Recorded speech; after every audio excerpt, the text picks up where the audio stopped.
dia, queridos amigos. Hoje, 23 de abril, domingo, dia do Senhor. Faremos a leitura do Evangelho de Lucas, capítulo 24, do versículo 13 ao 35. E nós estamos também vivendo nesse tempo, o tempo pascal, no terceiro domingo, portanto, entrando na terceira semana no tempo da Páscoa. Em nome do Pai, do Filho, do Espírito Santo. Amém. O Senhor esteja com todos vocês, e Ele está no meio de nós. Proclamação do Evangelho de Jesus Cristo, segundo Lucas. Glória a vós, Senhor. Naquele mesmo dia, o primeiro da semana, dois dos discípulos de Jesus iam para um povoado chamado Emaús, distante 11 quilômetros de Jerusalém. Conversavam sobre todas as coisas que tinham acontecido.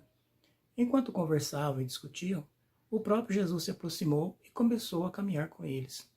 Os discípulos, porém, estavam como que cegos e não o reconheceram.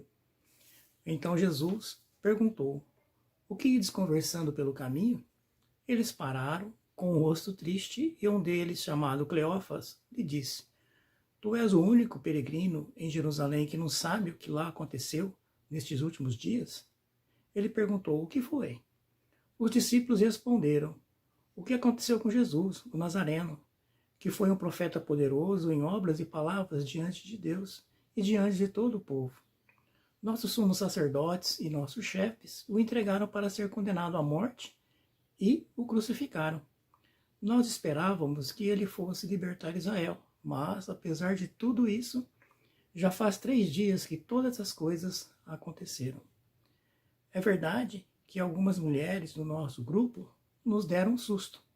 Elas foram de madrugada ao túmulo e não encontraram o corpo dele.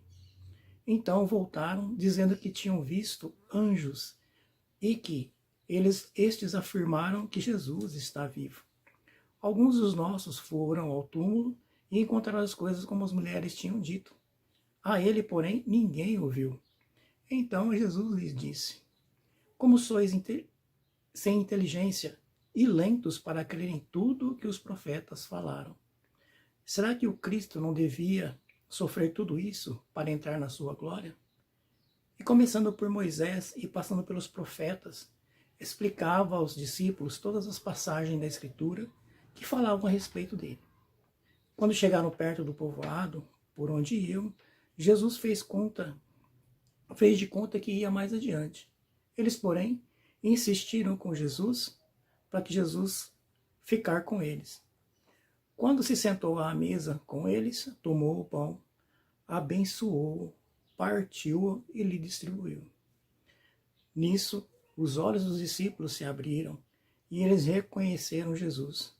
Jesus, porém, desapareceu da frente deles. Então um disse ao outro: Não estava ardendo o nosso coração quando ele nos falava pelo caminho e nos explicava as Escrituras? Naquela mesma hora, eles se levantaram e voltaram para Jerusalém, onde encontraram os 11 reunidos com os outros. E estes confirmaram: realmente, o Senhor ressuscitou e apareceu a Simão. Então os dois contaram o que tinha acontecido no caminho e como tinham reconhecido Jesus ao partir do pão. Palavra da salvação, glória a vós, Senhor. Queridos amigos, nós temos aí esse texto belíssimo, o relato de Lucas. E descobrimos 2 coisas importantes que a gente pode ter certeza e convicção as principais fatos da celebração eucarística.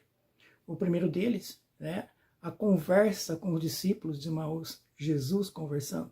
Quer dizer, o próprio Jesus expõe e comenta passagens da Escritura referente a ele, o Messias, que haveria de sofrer, morrer antes de entrar na sua glória, morto e sepultado. Então Jesus, com certeza, é a chave, era a chave, como é hoje, a chave de compreensão da Escritura. Ele é a base, ele é o centro de toda a Sagrada Escritura. Foi escrita para anunciar ele, para ele. Então nós temos aí que continua presente esse Jesus nas nossas vidas. Então, esse é o segundo momento que a gente pode perceber que quando ele parte e reparte o pão, esse gesto identifica quem é ele, o Messias, que foi anunciado na Sagrada Escritura, anunciado pelos profetas. E aí, alimentados pela presença do Senhor, o que acontece com os discípulos? Eles se reanimam, estavam desanimados, voltam a sentir o vigor, animados porque estavam na presença de Jesus. Quando eles perceberam, quando os olhos deles foram abertos, quando Jesus, naquele gesto de partir e repartir o pão, eles retomaram o caminho para Jerusalém. Quer dizer, ficaram animados novamente para a caminhada, mesmo sabendo que ia sofrer como Jesus, mesmo sabendo que ia passar por todo esse processo, mas eles acreditaram em Jesus, confiaram em Jesus e se puseram a caminho, porque ele reconheceram Jesus a partir do repartir do pão. Então nós, queridos irmãos, que vamos sempre à celebração, que vamos às missas, é isso que nós vamos celebrar lá nas nossas missas, nossas celebrações, a Eucaristia, a celebração da Eucaristia, e que ela começa primeiramente com o partilhar da palavra. Então Jesus fala. O evangelho para nós, queridos irmãos, tem que ter o mesmo teor que aconteceu com os discípulos. Ouvindo a palavra de Jesus, o nosso coração tem que sentir a queimadura, o ardor, o reanimar. E é isso que a palavra tem que fazer em nós. Então, primeiramente, a palavra, acreditar na palavra, se alimentar da palavra, se fortalecer na palavra, se revigorar para o novo caminho e, posteriormente, após essa profissão de fé, reconhecer Jesus na Eucaristia. E alimentados pela Eucaristia, nós podemos continuar o nosso caminho, o caminho que Jesus traçou para nós. E esse caminho está na palavra de Deus.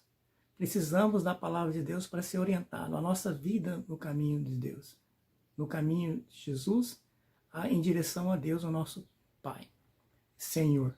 Então precisamos acreditar mais nas nossas celebrações, ouvir mais a palavra, atentos às palavras de Jesus, o seu Evangelho, alimentar com muita confiança da Eucaristia, porque é a presença de Jesus, é Jesus vivo, presente na Eucaristia, que nós alimentamos e que conosco está. Então ele conosco nós podemos fazer muitas coisas. Ele em nossas vidas, muitas realizações podem acontecer, desde que nós acreditemos, confiemos e depositamos não somente em nossas vidas, mas o nosso caminhar, as nossas falas, nossos pensamentos, nossas atitudes, como a de Jesus. Aí sim, com certeza, o nosso caminho está traçado para ter um encontro com o nosso Pai, nosso Senhor e Deus. Tenham todos um bom domingo, na graça do Senhor.